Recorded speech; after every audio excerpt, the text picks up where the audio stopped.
Hello everyone, welcome to another gardening live on White Baby Gardening and Worm Farm. Today we are going to be discussing the part 2 of the 12 plants that repels insect that we discussed a few Mondays ago. Hi Han White. And so we're going to be looking at 6 of those 12 plants today, how to grow and to care for them. I'm just going to make sure that I silence my devices so they don't bother me.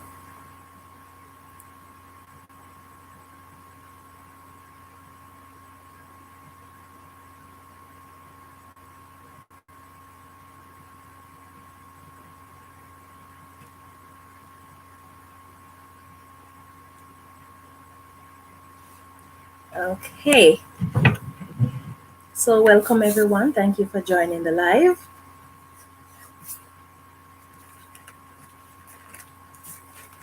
So like I mentioned before, so we're going to be discussing 6 of the 12 plants that we discussed earlier for repelling pests in your garden, how to grow and care for them, and then the following Monday we will discuss how to grow and care for the other 6 plants.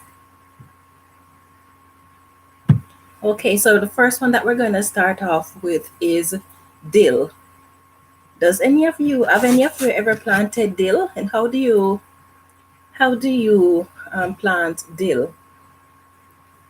Well, dill can be sown directly in the ground or in containers, but dill does not like to be transplanted. It is similar to carrot. Hi, Sian.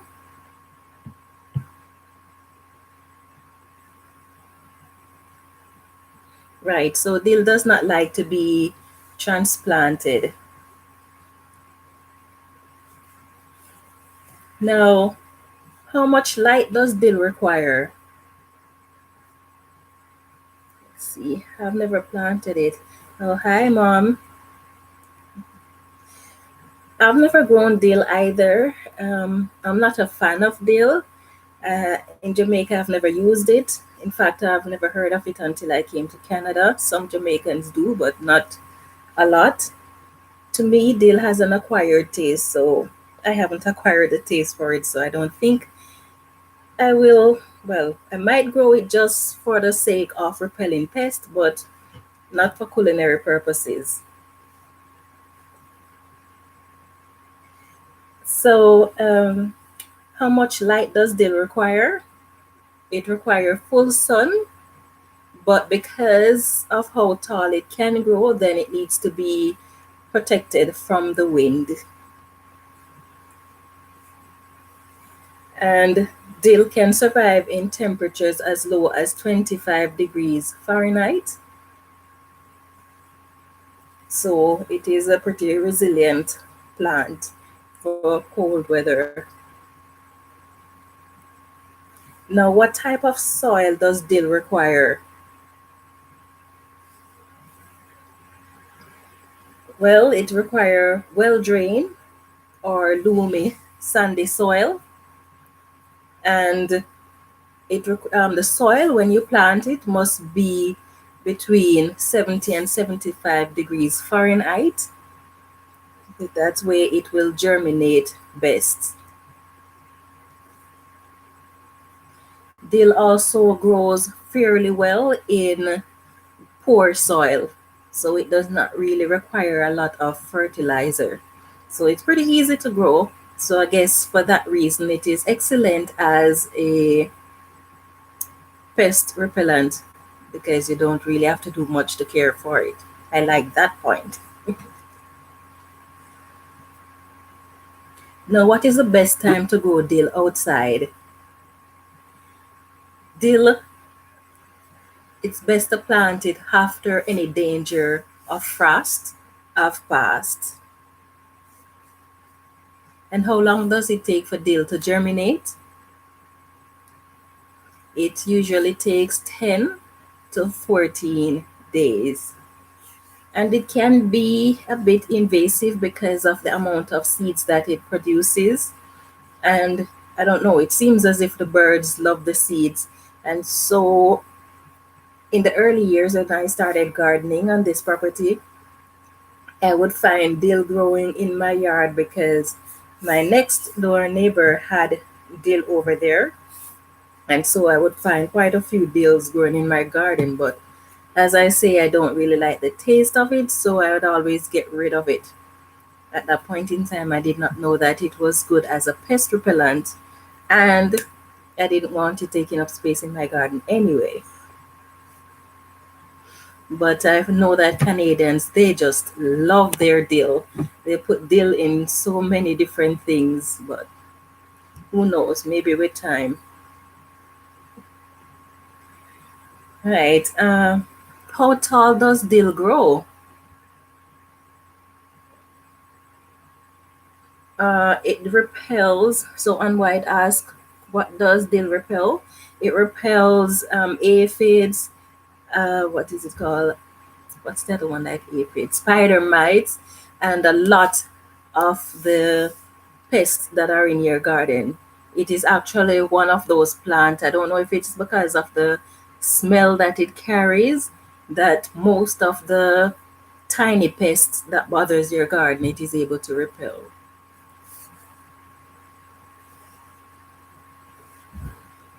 Now, yeah, so I was asking how tall does dill grow? Dill can grow up to 4 feet tall, so it can grow to be pretty big. I will be planting it. Okay, yeah. If I'm gonna plant it, then I would have to ensure that I keep it in pots, or at least keep cutting off the bloom so that I don't get a lot of seeds being spread all over in my garden. Now, what size container does dill require if you're growing it in container? As I mentioned before, dill can grow up to 4 feet tall. It is a very skinny plant, so because of that, it needs to be protected from wind. If you're planting it in containers, then it is best to stake it. And the container, for container size, it needs to be 5 gallons or more. And the reason for that is one, to support the height of the plant, and because dill has very long roots. So the deeper the pot, then the better it is for the plant. And the longer roots will help to protect it against wind as well. Now, how much light does dill require if you're growing it indoors? It requires 5 to 6 hours to grow, and it must be in direct sunlight. So for that 5 to 6 hours, it must be able to get direct sunlight, or you have to use a grow light.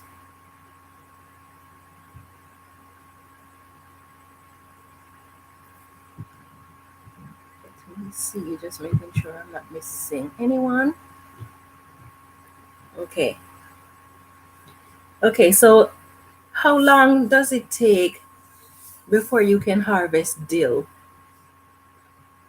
You can actually harvest it in 90 days, but it tastes best when you harvest it just before it starts flowering. As to how long it takes before it starts to flower, that I do not know, but it is said that it is best tasting when you harvest it just before it starts to bloom. Okay, so when can you harvest the seeds of dill? It is recommended that you harvest the seeds 2 to 3 weeks after the plant blooms. And the seeds you can dry by just cutting off the buds with the seeds and drying them in paper bags. The seeds will eventually separate from the stalk, and then you can store it in an airtight container. So now we've looked at how to grow dill.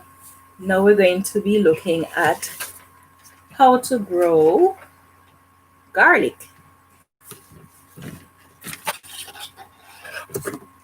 Okay, so when is the best time to grow garlic? I'm all smiles because I love to grow garlic. The best time to plant garlic is in the fall, 4 to 6 weeks before the first frost occur. And the reason you need 4 to 6 weeks is because you want the plant to start growing and have enough time to develop strong roots so that it will be able to support itself over the winter.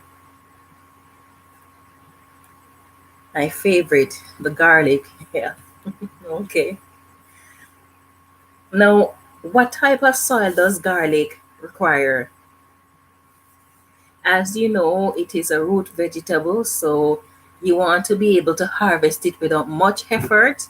And it's because it is a root vegetable, it's going to need space. It needs loose, well-drained soil so that it can expand without much restriction. So loose, fertile, well-drained soil is what garlic requires. Now, what is the ideal depth and spacing for planting garlic? 3 to 4 inches deep is ideal, and you need to plant it 6 to 8 inches apart.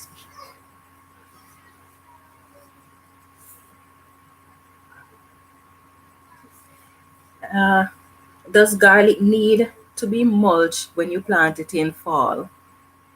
Yes, it does, because you want to protect it from freezing if you're living in areas where it freezes. So if you are in an area where you don't experience freezing, then fine. If you experience frost but not necessarily freezing, then you still need to mulch. And let's see, I planted it throughout my garden. I planted some this year. I have one raised bed that the entire perimeter of the raised bed is covered with garlic. And for my main garden, I have some in there, but I haven't planted all that I need to plant because I'm going to be using it as a pest repellent, not just for the garlic. So I need to plant more. So yes, garlic can be planted in the spring as well. But if you're going to plant garlic in the spring, you're going to be selecting the bigger or the biggest cloves that you have. And you're going to put it in your fridge for at least 6 weeks, because I don't know what the science is behind it, but it needs that cold temperature for it to perform well after you plant it. So put the cloves that you want to plant in your fridge for 6 weeks before you plant it if you're planting it in spring. Yeah, so back to the mulching of the garlic. When you're mulching the garlic, you want to use a light mulch. So something like straw or leaf mulch would work pretty well. And it is recommended that when spring occurs, you remove the mulch from around the garlic plant. Now, how often do you water garlic? You water garlic only when 2 inches or more of your topsoil is dry. I've planted them 4 inches apart and I accidentally mulched them without knowing, so I'm happy. Okay, that is very good. That is very good. Right, so when the topsoil, 2 inches or more is dry, that is when you water your garlic, but you have to be careful of watering the crown of your garlic because you will end up causing diseases or the garlic to rot. Now, when can garlic be harvested? Like onions and other herbs of that family, whenever I don't water them at all. Oh, interesting. But then your environment is fairly humid, isn't it? Right. So garlic can be harvested. You know when it is ready? When you see most of the garlic that you planted, the stalk start to fall over, then you know that it is ready. If it is only a few that is falling over, then you need to give it some more time. But when most of the garlic that you planted, the stalks start to fall over, then it is time to harvest. See, can garlic be grown from seeds? What do you think? Have any of you ever grown garlic from seeds? Well, garlic can be grown from seed, but it is said to be difficult to get it to germinate, and some say it's actually unreliable to grow it from the seeds. I've never attempted to grow it from the seeds. I've never even seen the seeds of garlic, but it can be grown from the seeds. Yes, I think so. Yeah. So it can be grown from the seeds, as you say, on white, but it's difficult. Now, when can you fertilize garlic? You can use organic fertilizer at the point in time when you're going to plant your garlic. And after the plants start growing in the spring, you can fertilize it every 30 days. If, however, what you're using as fertilizer is worm castings, then you can fertilize every 2 months, because plants that are small or like 6 inches high don't require a lot of worm casting. So 1 tablespoon of worm casting can provide sufficient nutrients for a plant that is 6 inches tall or a small plant for up to 2 months. So 30 days for organic fertilizer, but if you're using worm casting, then every 60 days is fine. Let's see, I use eggshells and the castings. Okay. Yeah, so your plant should be pretty happy. And that's one of the things that I like about worm casting, is because unlike most fertilizers, you don't have to use a lot of it. And we're going to be discussing that in our live on Friday when we're doing the worm farming Q&A at 11 a.m. Okay, so now that we've looked at growing dill and garlic, we're going to look at growing the beautiful chrysanthemum, otherwise known as mums. Now, how do you grow chrysanthemums? Chrysanthemums can be grown from seeds, it can be grown from cuttings, or it can be grown from division. Now, what is the best time to plant chrysanthemum? And before we discuss the best time to plant chrysanthemums, as discussed in the previous gardening live, we said that chrysanthemum is among one of those plants that repels a wide variety of pests, house pests, and garden pests. And the leaves are good for the repellent, and the flowers are good for the repellent.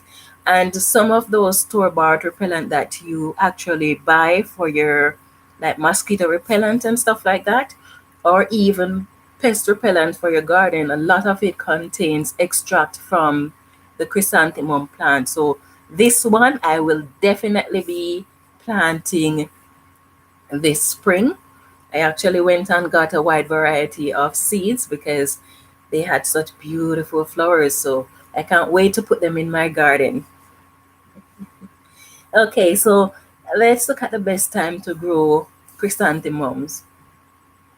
And Han White, if you would like some of the chrysanthemum seeds, you can let me know and I'll send it to you.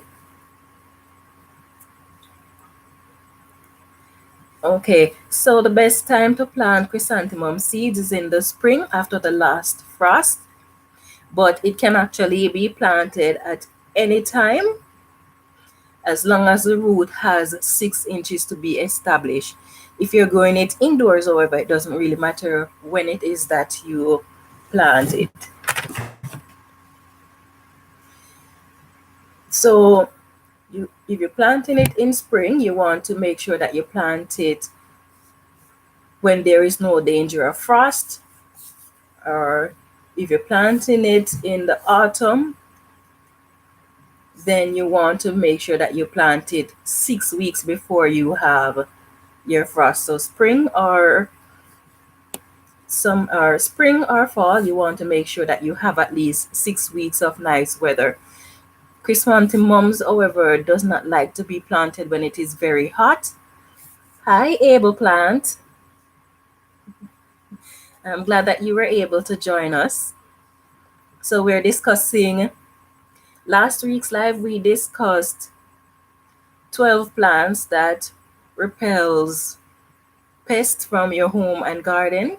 And so this week we are discussing 6 of those plants, how to grow and care for them.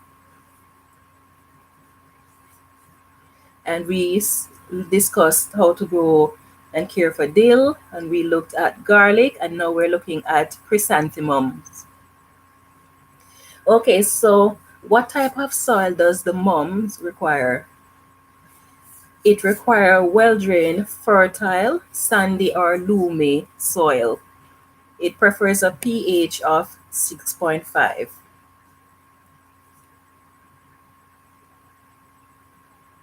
Yes, please. Okay, and white. I will put that in your package that I'll be sending soon. Okay, so how do you grow mums from seeds?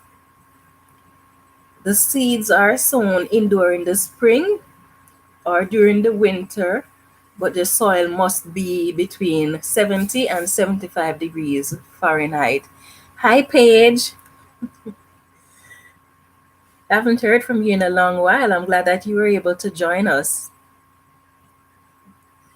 Right. So for the chrysanthemums to grow from seeds, you need to have temperatures. The soil temperature need to be between 70 and 75 degrees Fahrenheit. Hi, Indiana. How are you guys doing? Oh, hi, Russell.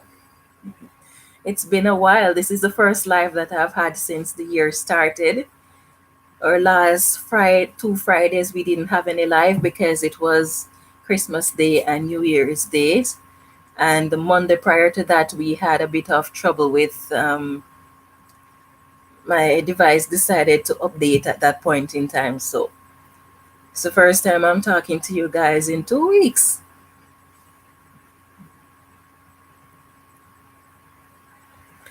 Okay, so, right. How long does chrysanthemum take to germinate? So glad I could make it to your live. I have been busy during the other ones. Yeah, these days it's kind of difficult not to be busy. There's so much to be done, and especially now that the new year has started and we're all so excited to get the gardening going. Yeah, I'm actually counting down. This is the first year, well, the first winter that actually seems to be going by fast. And I think it is because I'm so excited about what I'm going to be planting this year, because I have so many things already organized as to how I want to do it for this growing season. So because every day I am busy preparing for it, so the time seemed to be passing by so fast. So yeah, I know. It is pretty exciting. And I think this year, I don't know if it is because so much people are actually turning to gardening because of what is going on with the pandemic and the potential for food shortage. So more people are turning to gardening. So that drive that everybody has is just so motivating that you just want to be a part of it and be growing stuff. It is very exciting. I agree with you. Okay, so let's see what Russell says. I up. Oh. I absolutely enjoy chrysanthemum tea. I didn't know it was edible. You could actually make a tea from it. I'm gonna have to try that now. What does it look like? Um, Mom, I'm going to send you a picture of it.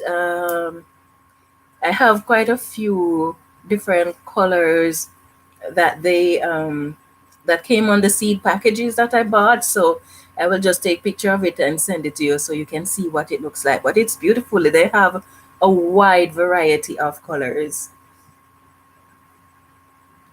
I have so many plants for the garden this year. Me too. And you know what? A few days ago, I was actually sitting down and sketching out the layout of my garden because I'm out of space. I don't have any space to build any more raised bed or to do any more gardening. So I'm sketching the layout of my garden and I'm trying to see what I can fit here. And then I find that I have to be scaling back. Okay, if I was gonna last year I planted so many kales, I can only plant this amount in order to get the different type of plants that I want. But to actually make the plan, every time I make the plan, then I go back and I change it because I want to do this, I want to do that. But it's fun. It is fun. Everyone hit the like button. Oh, thank you, Indiana. Me too. Yes, please hit the like button. Oh, thank you, Ann White.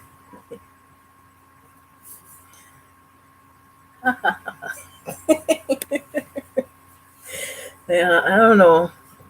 Gardening, I don't know. It seemed to be the more people doing it and the more excited people are about it. It is like a contagion. It just keeps passing around and everybody is getting happy.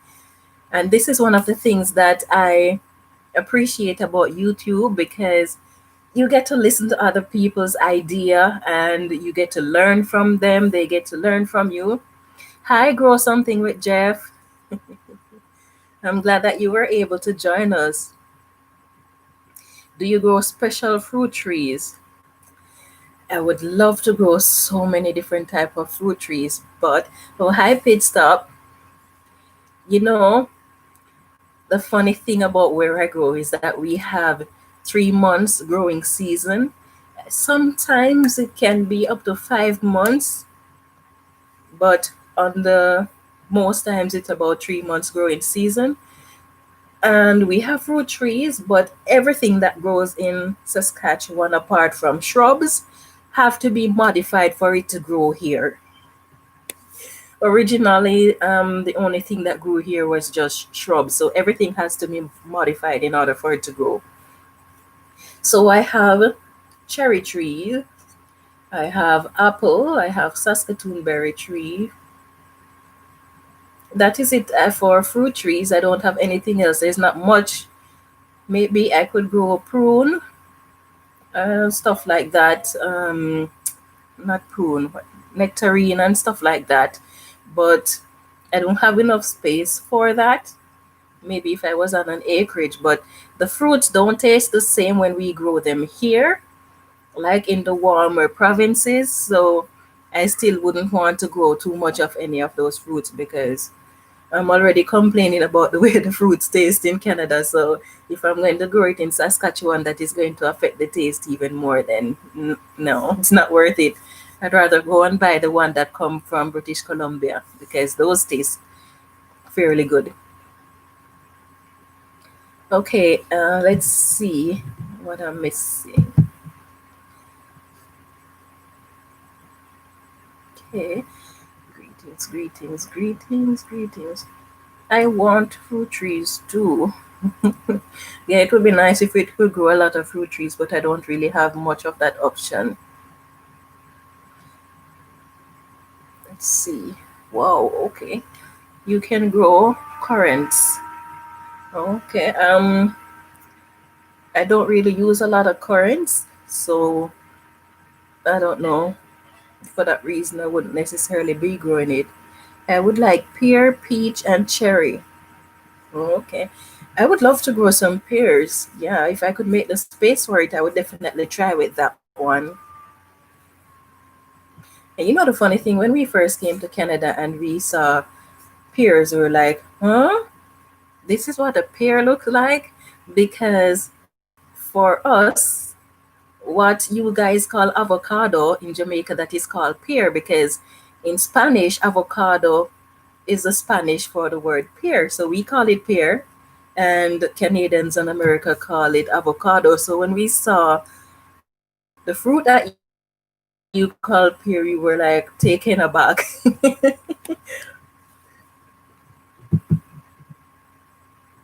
Okay, let's see.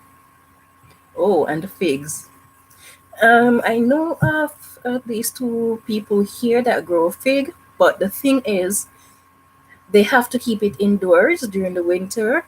I don't have anywhere indoor that I can keep my plant. If I was on an excuse me, if I was on an acreage, then I would actually build a greenhouse that is heated, and I would grow tropical plants, tropical fruits in there. But I'm not on an acreage, so that's not an option for me. Too bad. Okay, Tina says, I think I have a fruit tree addiction. Yes, I saw the long line of fruit trees that you have there.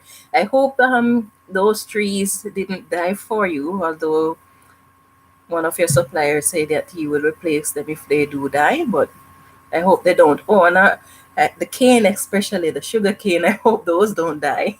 I just might be stopping by for some of them. Dwarf trees. For us, it's not so much the size of the trees that is the problem, but the biggest problem is the weather. It's just too cold for them to grow here because they have to modify everything for them to be able to grow. I would like dwarf. Okay. It says you can have a mini orchid. We had at least 12 dwarfs in our family yard. Ooh, nice. 26 acres. Oh my, I'm jealous. I'd be happy with just 2 acres at the moment. Just two. I'll take it.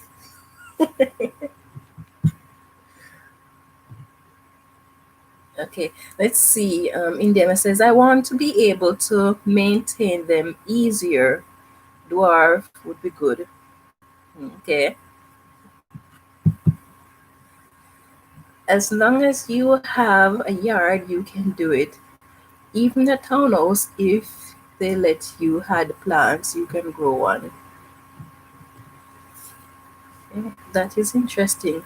I just put trees in my grandma's yard. She doesn't mind. I wish I have a grandma yard that I could put some in. Yeah, heated greenhouse would be great. Oh, yes. You know, I don't know if I'm going to be in this cold place long enough, but I still, every now and then, I sit down and I sketch out little drawings of what my greenhouse would look like, how I'd like to build it, what size I would like, and what I would put in there, how much space they need. Who knows? Maybe one day if I'm here long enough. Me see. Indiana says, grow something with Jeff. I have a greenhouse, but I don't plan to heat it. Yeah, eating it can be expensive because even the way you construct it would be different from just the regular greenhouses. So if I'm building a greenhouse, I would have to use those hydronic in-floor heating because although it is expensive initially to install, it is cheaper financially to maintain for the bill. So if I was to build a heated greenhouse, that is the option I would go for. I'm growing nothing outside. Let's see. I'm growing nothing outside. Too cold here. Growing indoors only right now. Okay, so Jeff, you're saying you're growing nothing outside. You're talking about now, right? You're able to grow outside in the summer, right? In Thailand, a lemon is a lime and a lime is a lemon. Yes, in Jamaica the same, because what they call lemon here in Canada is a lime in Jamaica and a lime is a lime. Lemon in Jamaica is a different fruit. It's shaped like a lime, but it is as large as a big orange. And the taste is different from what they call lemon here, because lemon and lime here pretty much taste the same. The lemon that we grow in Jamaica is completely different in the taste, except for the fact that it is sour.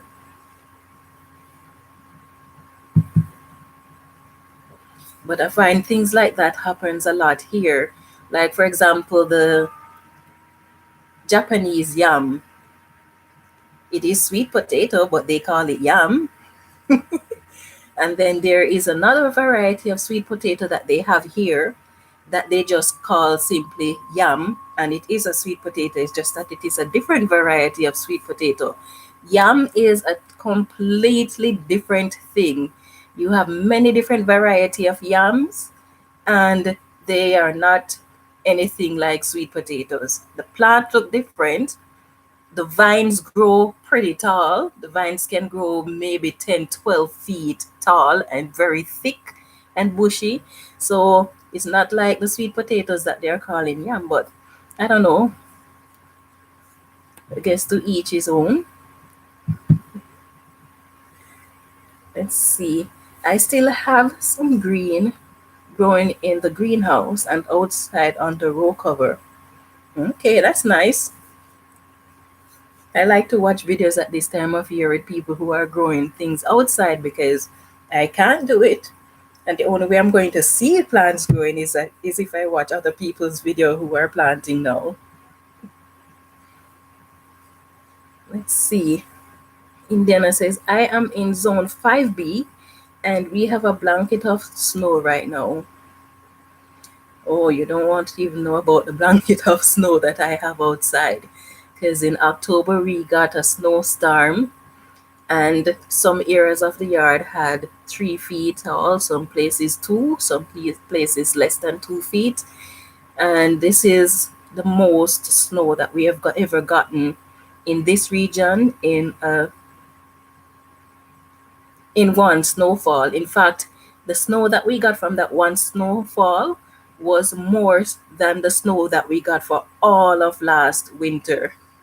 But it is life. Even though they're still not finished cleaning up the roads, the snow that they clean and push to the sides of the road, that's how bad it was. I am in the Netherlands and I'm at the latitude of northern Canada, but it barely freezes due to Gulf Stream. Oh, that's nice. I wish I could find a way to make it not freeze here. Okay, let's see.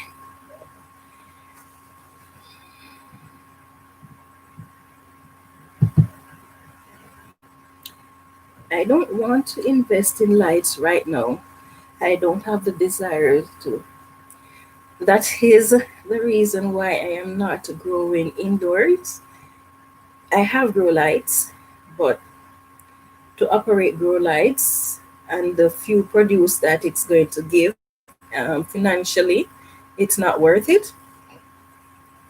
So the only thing that I have growing on the grow light is my Scotch bonnet peppers, and that's because of how difficult it is for Scotch bonnet to grow here.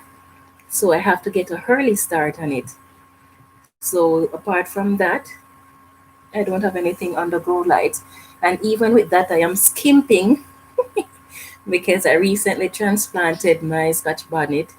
So now I have 3 containers with them, and I have 3 grow lights growing. When I want minimum light that I'm using, sometimes I put the 3 containers close to each other. So one day of the week, I put all 3 containers together.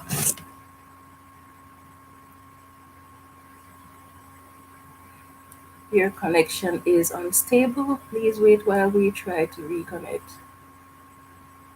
Okay. Seems as if my internet connection just got unstable just now. Okay, so yes. So sometimes I put the three plants together because they're pretty tiny underneath one grow light. And then for another 2 days, I will put each of them under their separate grow light. The fourth day, they don't get any light, and then I start the cycle again because the bill is a bit expensive. Nothing is cheap here in Saskatchewan. I know. Okay, let's see. Grow lights, I mean. Yes, I am in 6B. Spring, summer, and fall outdoors. Okay. From now until May, just growing indoors. Okay, so does that mean your growing season starts in May? That's when mine starts if I'm planting outdoors, the last weekend in May. Able plant. I really want to try ackee. Okay. I heard it's the national dish of Jamaica. Yes, it is. You know, there was a point in time in when if you look in the dictionary for the word ackee, it would say a poisonous fruit eaten only by Jamaicans. But ackee can be poisonous if it is harvested and cooked when it's not ready. So it has a gas in it that is very dangerous. So you have to let the ackee open on its own. You cannot open it. If you force it open, then the gas is not released and then it can be poisonous. But for the most part, it is safe. It's not something you have to worry about when you buy it in cans or stuff like that.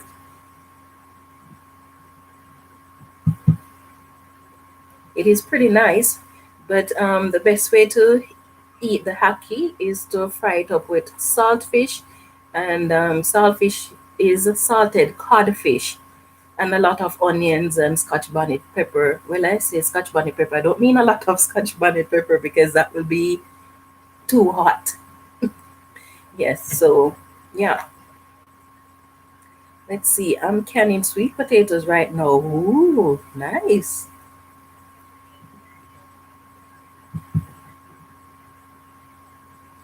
Backyard gardening. Okay, you don't need expensive grow lights for greens. If you want fruits, vegetables, then you need grow light.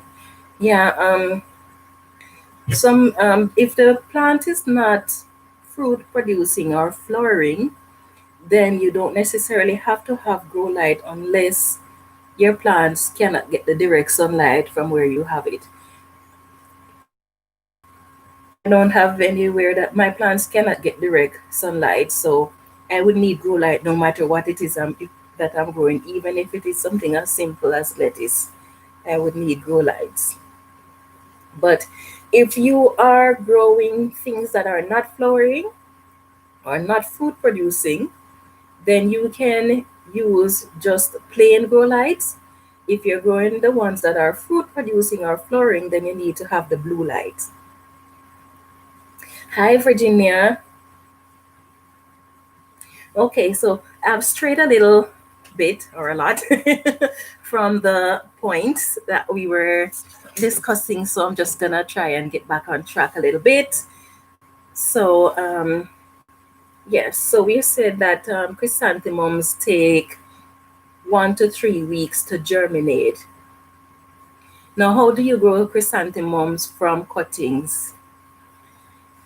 You cut pieces that are 4 to 6 inches.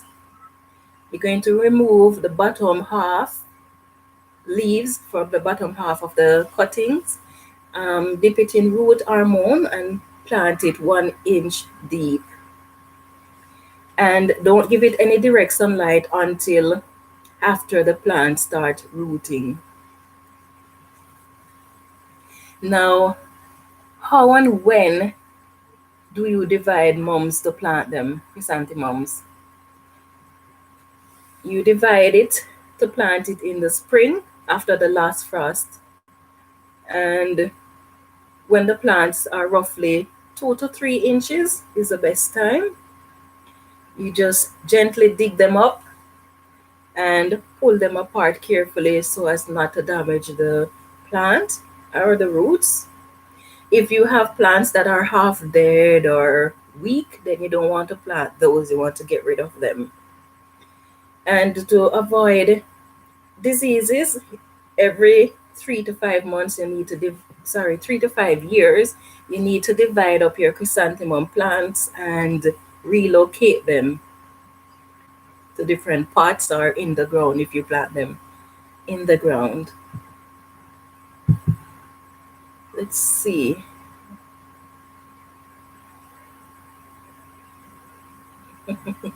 Virginia plant grower, you're everywhere, man.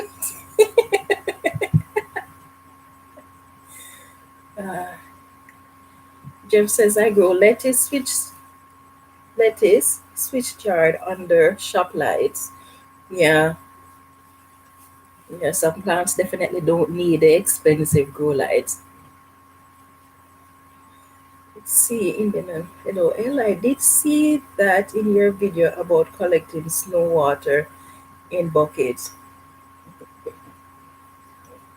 Yeah.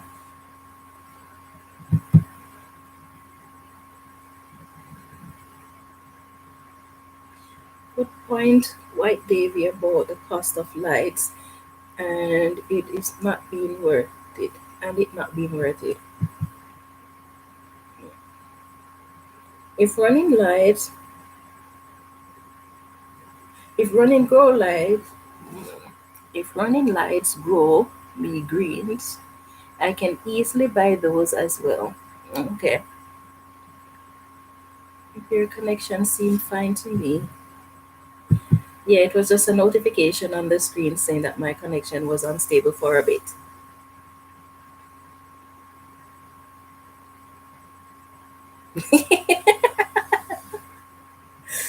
Jeff says, Indiana backyard garden, that is true. But I know my lettuce won't have E. coli. So true. So true. Produce from the store makes me nervous lately. You know, these days when I go to the store, whether it is Corona or E. coli, when I buy vegetable or anything that I buy, I set up a 5 gallon bucket of water with some bleach in there and I just dunk all my vegetables and fruits in there. Take them out, drain them off, and stack them where they're supposed to go. And anything at all that I buy get cleaned. I don't, even if it is bread, I take a bleach cloth and wipe it down. It doesn't matter. Everything gets sterilized because you can't take any chances these days. Let's see. We have had 3 or 4 recalls this year alone. Wow, that's crazy. We had a recall on onions this year, but that's as far as I know. Gross meeting with Jeff, you are so right about that. Okay. I grew all my lettuce and greens so far, but I know that 2019 was a bad year for recall too. It was a pretty bad year. I wash my veggie with antibacterial dish soap. Okay. All right. So next point. What is the ideal spacing for growing chrysanthemums? The ideal spacing for chrysanthemums is 18 to 24 inches. Now, how do you prune chrysanthemums? I do the same. I use dishwashing liquid and bleach. Okay.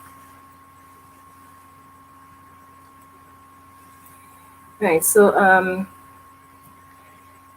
how do you prune chrysanthemum and why?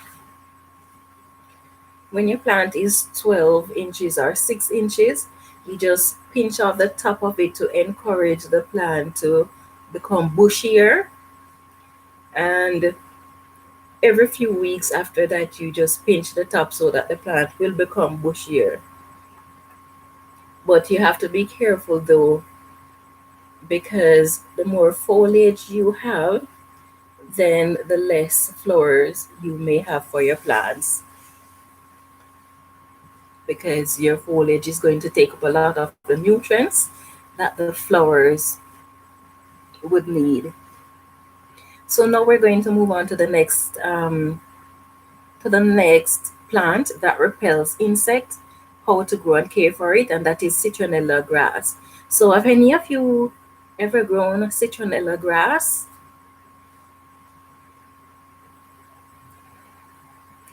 Now, how is citronella grass grown?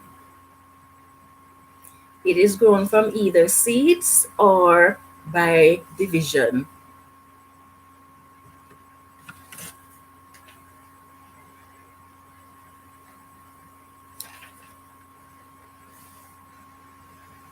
Let's see. Oh, you've never grown it. Okay. Me neither. I've never grown it.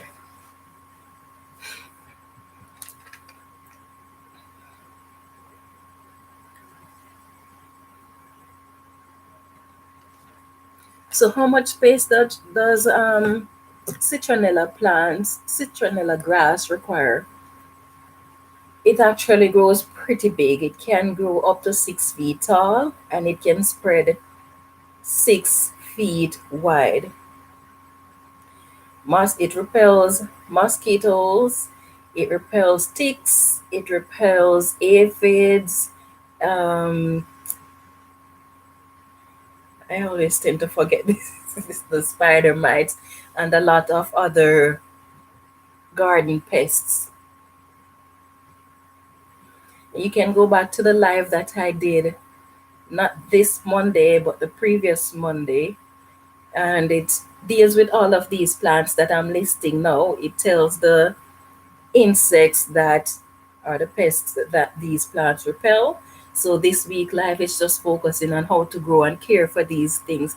And the reason why I'm spending the time to discuss how to grow and care for these 12 plants that repel pests is because sometimes the requirement to care for the plant might be different from the vegetable that you're going to be interplanting them with.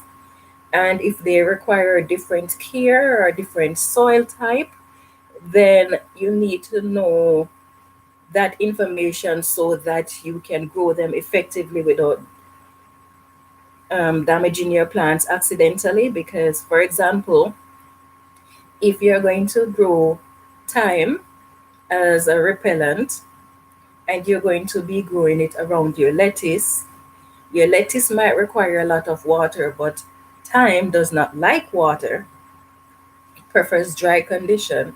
So if you're going to be interplanting thyme, with lettuce to repel pests, then the best thing for you to do is to put your thyme in a pot with the type of soil that it needs, so that when you water your plant, you can give the thyme the small amount of water that it needs and the lettuce the amount of water that it needs. So this is why I'm spending the time to tell you how to grow and care for these pest repelling plant. Let's see. I need to line my yard with that. Okay. Okay, thank you. You're welcome, Ann White. Right. So the citronella grass can grow 6 feet tall and it can spread 6 feet wide. And when it says 6 feet wide, it is because the leaves tend to fold over, to bend over, and occupy all that space. So it's not that it is spreading in your yard, it's just that the leaves fold over and occupy that space. Now, what type of soil does citronella grass require? It requires well-drained, moist soil. And the reason it requires moist soil is because it is a grass, and it requires, grass require a lot of water. So if you have a soil that retains moisture, then you can water less. Now, it also requires a lot of nitrogen. As you know, grass are heavy feeders. So it requires a lot of water and it requires a lot of nitrogen. And then because of the size of it again, so it's going to require a lot of nitrogen. So it's best to water it very frequently. In fact, you can water it daily. So here's a question. Is citronella grass the same as citronella geranium? What do you think?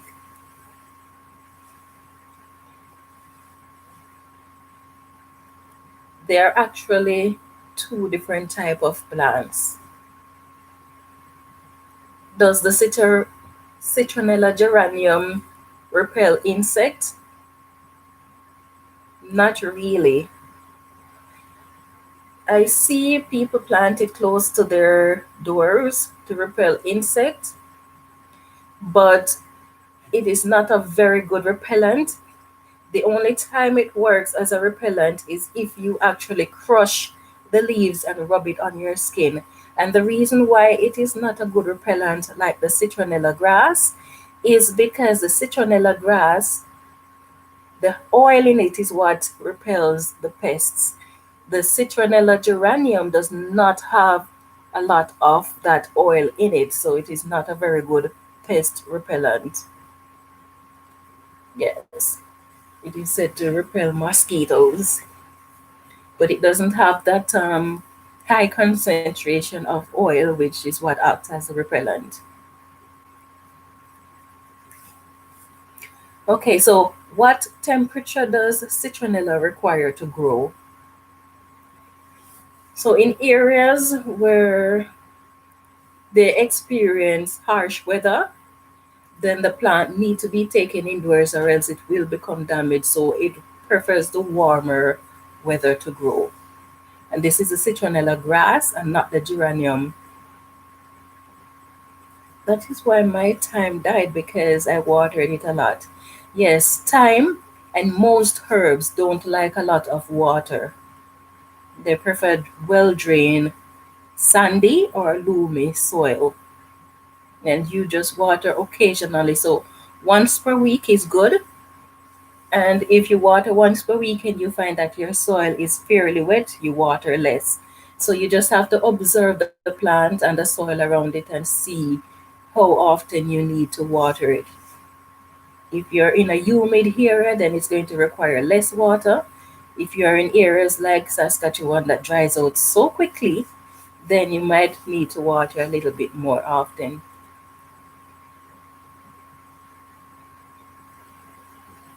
Eco Rider UK, welcome. I planted ashwagandha root last week, but a sea but a sea of insects swarmed it. One made eye contact with me as it ate the beautiful root. As it ate the beautiful root. Any advice for giant bugs that bring me nightmares? I've never heard of ashwagandha root. Don't know what that is. Um, I don't know for large bugs. When you say giant bugs, how big are those bugs? But yeah, I don't know much for large bugs. What repels them?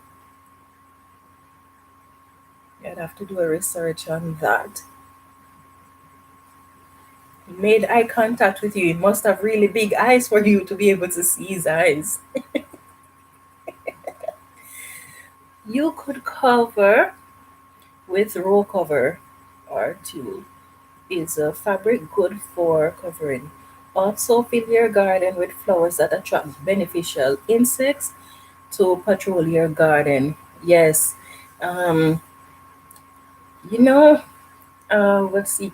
There are some plants that attracts, what is that thing called? Praying mantis and other large flying insects like those. And those large insects might eat bugs, those large bugs, depending on how large your bugs is. So try to find those plants that attract those larger beneficial insects. Thank you for helping me. I love your channel, by the way. Keep up the great work. Oh, thank you. That's so kind.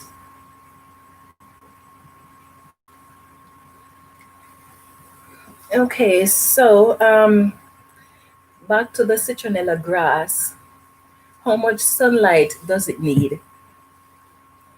It can tolerate direct sunlight, but it prefers partial sun. And if you're growing it indoors, then you need to have it in direct sunlight for 6 to 8 hours a day. Let's see. Indiana says cosmos, yarrow, marigold, raspberry canes. Okay, those are these attract praying mantis and ladybugs. Okay, nice to know. Ah, that's it. Uh-oh. I can't believe for the first time I don't have a pen in here. I must be going crazy. Let's see if I can get a picture of that.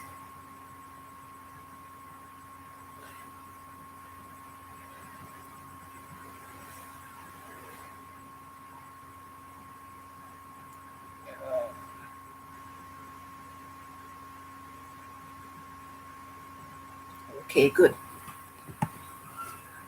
Cosmos, yarrows, marigold, and raspberry canes.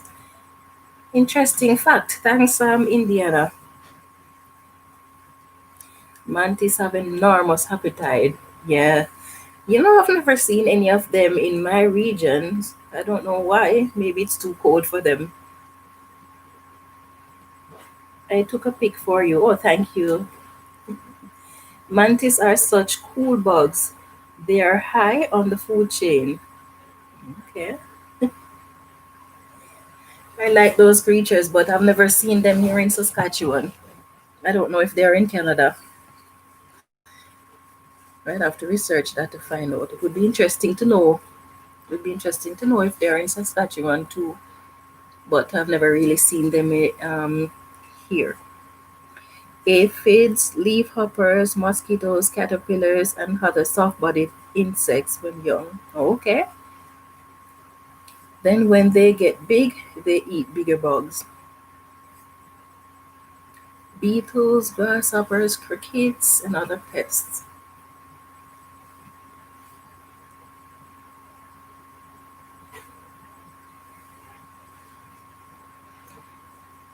Okay. You could keep as pets too. Imagine having a praying mantis as pets. You'd have to catch a lot of bugs to feed it. One of the most non-aggressive carnivore in nature. That's true.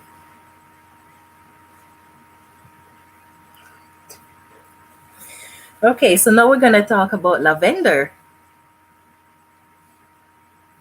How is lavender grown? Lavender, how many of you have grown lavender? And when you grow it, do you grow it just as a herb or do you grow it as a pest repellent?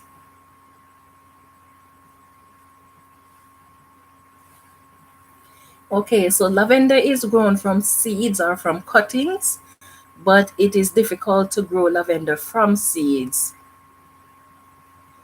Now, what type of soil does lavender require? I want to grow that too for the first time this year. I had a plant for 3 years and I would put it outside in the warmer weather. I love it, but can't grow it from seeds. Yes, they said it is very difficult to grow from seeds, so growing it from cutting is best. I need to repot it. Okay, and white. Yes, I had one that I was growing for 3 years, and in the colder weather, I would take it indoors and put it on my bathroom windows. You know what? It did well. This year, I took it inside and I put it in my indoor garden, and that was the end of my plant. It got infected with whatever was affecting my other plants, and despite all that I did, it just did not make it. So that was pretty sad to see it go because it was doing so well. But I'm going to have to wait until the spring to get another plant and try to do better with it this time around.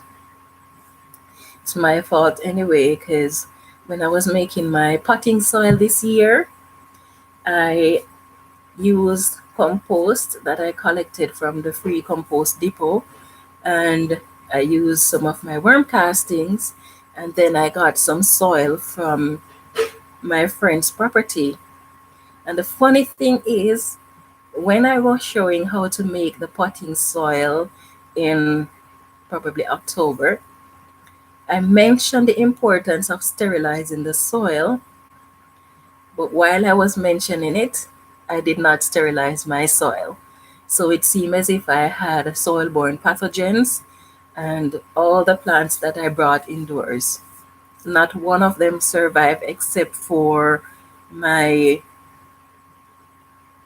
comfrey that seemed to be struggling as well, but it's holding on.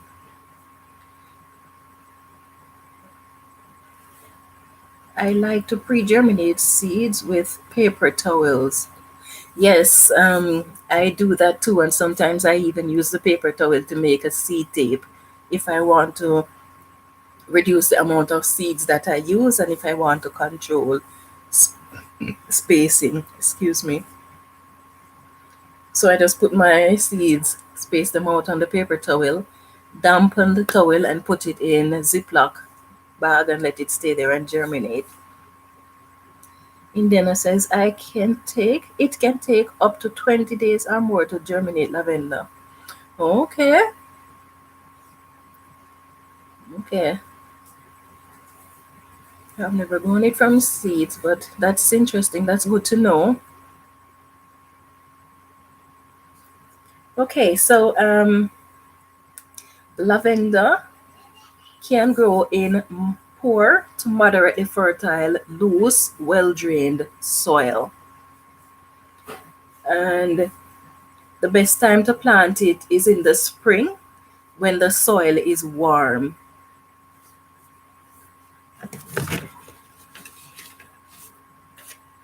You can also plant it in the fall when the plant is larger, or get cuttings that are 4 to 6 inches of the soft wood of the plant. So you don't want the hard part of the plant.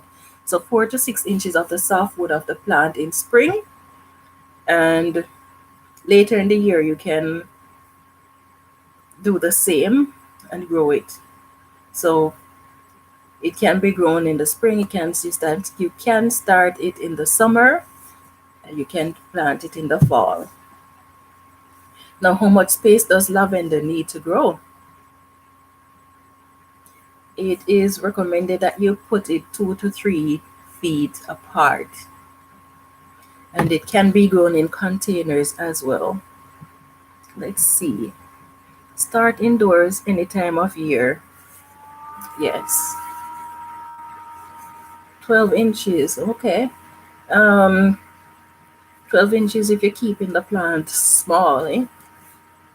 I guess if you're harvesting not from it a lot, then your plant would stay small. But it can grow pretty big. It can spread out pretty big, so it is recommended 2 to 3 feet apart. Now, what is the watering requirement for lavender? It is recommended that you water only when the soil is dry, or if the temperature is hot, the climate is hot. It does well in dry conditions, and if you overwater lavender, it tends to develop root rot quite easily. So it is recommended that when you plant lavender, you water it once or twice until the plant is firmly established, and then you start watering like once every 3 weeks until it starts to bud. Now let's see. Yes, it can get up to 2 feet tall. Like any other herb, does good in dry out before what? It does good to dry out before watering. Yes, doesn't mind if you neglect it a bit with water. Okay, so how do you care for lavender in winter? If you're allowing it to stay outdoors, then it is best to mulch it with a light mulch covering the plant, or if or you keep it indoors if you can. Now, how do you harvest and store lavender? Do you store lavender, like harvest it and store it? I've never really harvested lavender to store. I've only ever harvested at the point in time when I want it to use. But if you're going to harvest it, then when nearly half of the flower buds have opened is the best time to harvest it. And you want to harvest it early in the morning because that is when the oil in it is most concentrated. Um, so to store it, you're going to tie it in bundles and hair dry it, and then store it in a dark place with good airflow. That's where you dry it, sorry, in a dark place with good airflow, and then you store it in airtight containers. Let's see. Collect the flower stems and dry it like an herb. Yes.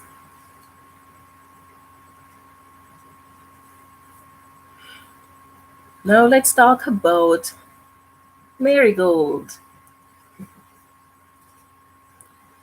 How do you plant Marigold. The good thing about marigold is that the seeds germinate very quickly, so there's no need to start it indoors, but you can if you so desire. It's good to just direct sow it outdoors after the last frost when the soil is warm. And you sow the seeds 1 inch apart and water it thoroughly.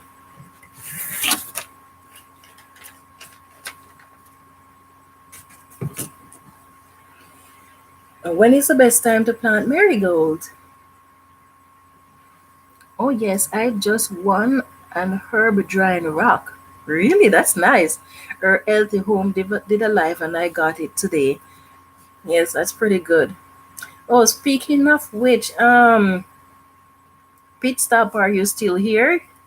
And if so, can you or her healthy home tell me when the other lives from the other participants are going to be here? Because I'm not subscribed to the others, just to you and Pit Stop, so I don't really know when they're going to have the rest of that show. I'd like to watch it. Okay, so let's see, where was I? Yes, the best time to plant. When is the best time to plant marigold? Now there are different varieties of marigold, and they have what is called the African variety, and these tend to be, today was day 3 of 7. Okay. Okay. Thank you, Indiana. Yeah. Her healthy home has a video with all the links. Okay. I'll have to look for it then. Thanks. Okay, so they have what is called the African variety, and these ones grow pretty tall. And so these ones should be planted in the spring after the last frost. And this will allow time for the plant to reach maturity. I don't know the times, but Gigi is tomorrow, and then me, then Diva, then Best Yet. Okay, okay, thanks. So let's see now. Yes, so we were looking at when to grow the marigold. So the African variety, you plant it right after the last frost so that it can reach maturity. The other varieties can be planted from spring to midsummer. These plants can grow anything from 6 inches up to 4 feet tall. Let's see. Sow seeds endure 4 to 6 weeks before the last frost, barely covering seeds. Okay, mine is at 6 p.m. EST. Okay.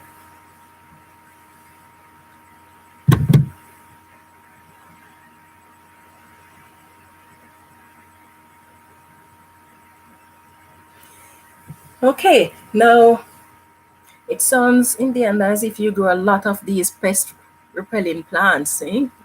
Do you grow them as pest repellents, or do you just grow them for the herbs?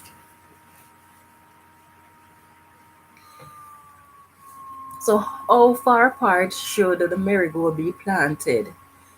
For the larger variety, it requires 10 to 12 inches, but for the smaller varieties, then 8 to 10 inches of spacing is good. Definitely for pest control. Okay, good. Let's see, slugs, especially like marigold seedlings, to take care to prevent the damage. Okay, I have to run. Everyone, have a great night. Oh, same to you, Jeff. Stay safe, and thank you for being here. And also to attract pollinators. We definitely have to do a lot more to attract pollinators these days because with all the harmful chemicals that are being used for gardening, a lot of our pollinators are being affected. And sometimes we might have our garden being organic, but our neighbors might not be growing organically.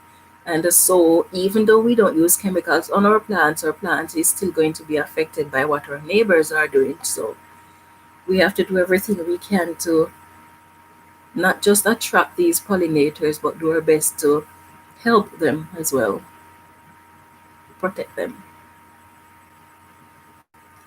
Okay, now can seeds be started indoors? I guess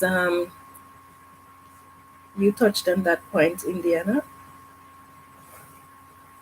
that the seeds can be started indoors.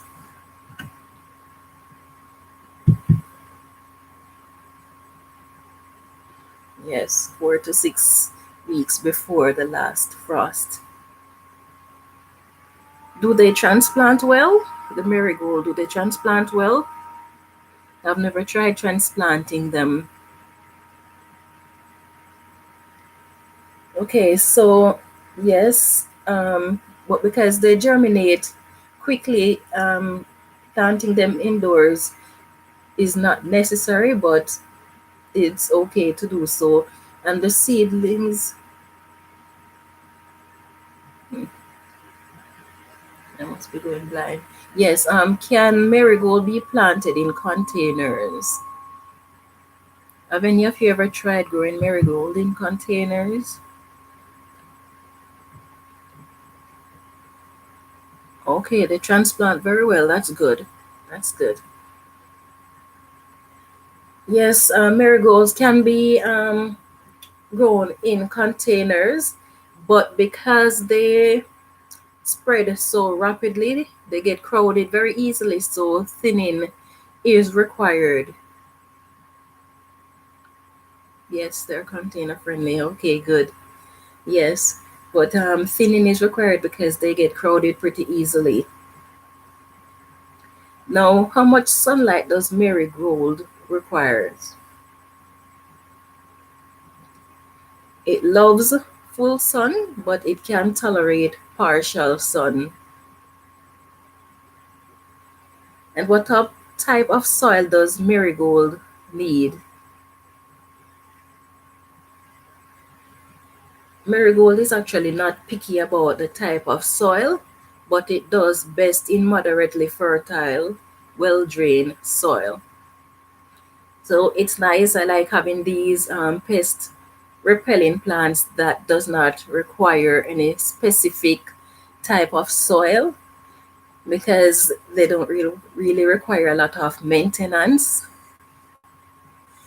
And I like do things as easy as possible so that I can have time to focus on other things. So when I find plants that don't really require much, I am pretty happy.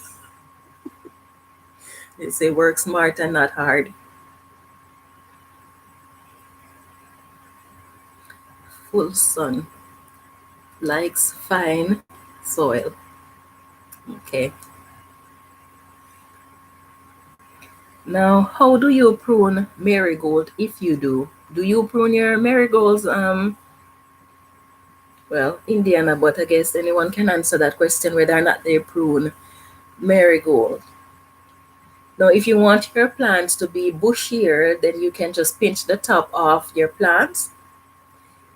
Or for more flowers, then you can just deadhead the plant, and this will increase your flower production.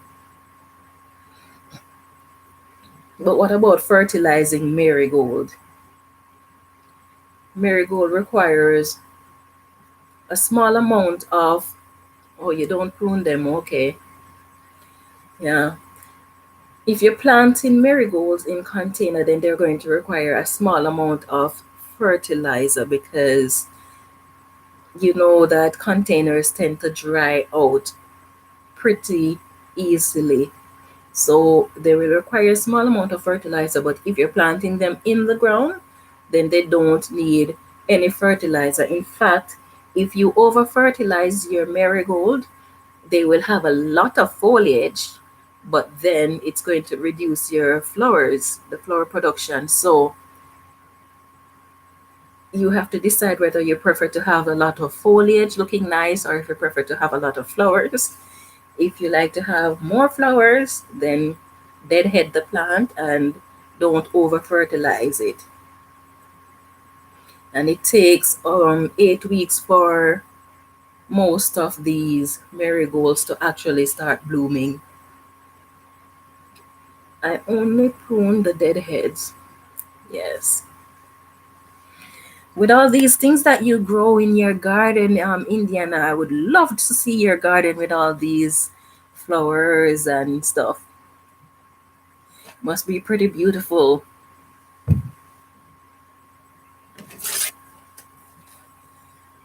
Okay, so I think I only fertilize once every 2 weeks or so. Okay. Okay, so now we have looked at 6 of the 12 plants that I discussed that repels insects, how you can grow them and care for them. So next week, Monday, we're going to be looking at the other 6. Of course, there are far more than just 12 plants that repels pests from your garden or your home, but I just spoke of the 12 that I'm most familiar with. So if there are any questions, then I will answer what I can. And if not, we have been running close to an hour and a half. So if not, we will end the live here. It was so great having all of you on the live. It was fun. I got to laugh and relax my face muscles. And I got to learn a lot from you too. So it was good. Very informative. Oh, thank you, Indiana. You did put in a lot of informative information as well, so I appreciate that.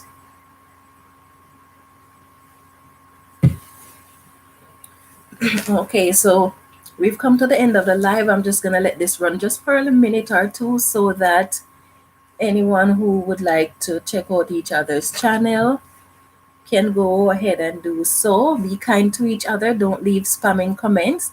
If you want to subscribe to each other, but you don't want to put it as a spam, you can just simply check out that person's video and say, okay, I saw you on such and such a person's live. By doing that, you let them know that, okay, I've subscribed to you, and then they can subscribe back if they so desire. Let's see.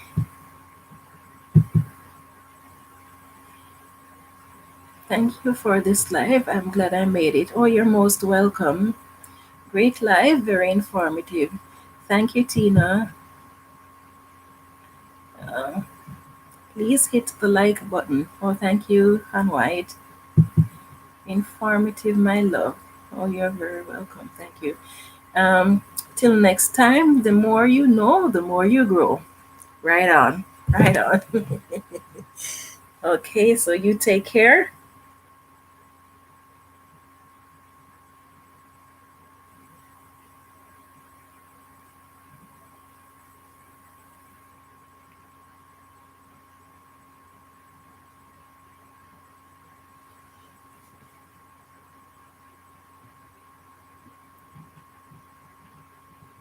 Okay, so this is it. I am going to close the live down now. Have a good night, everyone.